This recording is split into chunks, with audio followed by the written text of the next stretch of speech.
Amtap anyani nairha pachana kaha kulyakanak warmina kahani kiwa aruha hasakih churataka tiskachawina kakuna imaninya kachawina kasa utharakinwa hichuruno kanha kulyakana hatakachakanwa sanantap haraki akahacha iripirina kamas kuna imani akasartir hamasa ayukat hamawa Istañani yatiawepa Sonia Salgado Quispe jupasti maini tawaqita concejala iripir hamawa sarantaskaraki kaisa ayo marcana Sonia Salgado Quispe Chogña iwij pollerampi, awayus asitawa, lideresa tabakamaja, presidenta del Consejo Irpjarus Carakitapa, Kaisa municipio de Ayo, provincia Roma Marcanja. Jupasti, ajoya tabaketa tupachawa, respetón pitanta chawinakanja, o camaraki con imari wakista awinakansa, arst asirakiritapa.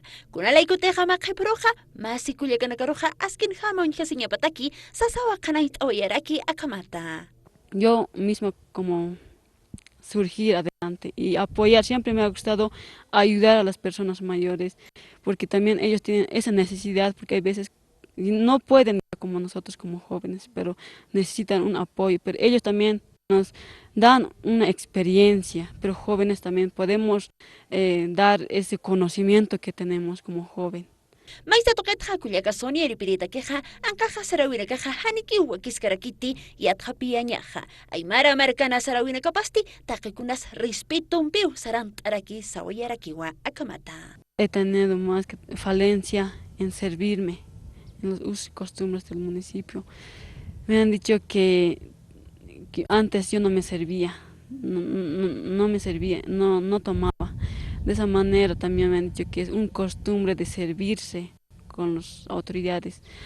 Entonces tal vez en esa parte he tenido una falencia en estar en este cargo de concejala, pero también no nos pueden obligar de servirnos, porque también cada uno somos libres de nuestra decisión.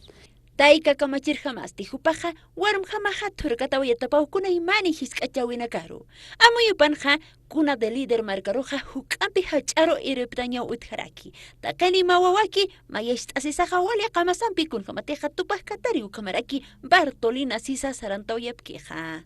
Mi compromiso es, siempre había dicho, mejorar nuestro municipio, que siempre ha sido abandonado nuestro municipio como Aiguayo. Además que ha sido, es cuna del líder de Tupac Katari, Bartolina Sisa, donde ha nacido nuestra chechila Juliana Paza.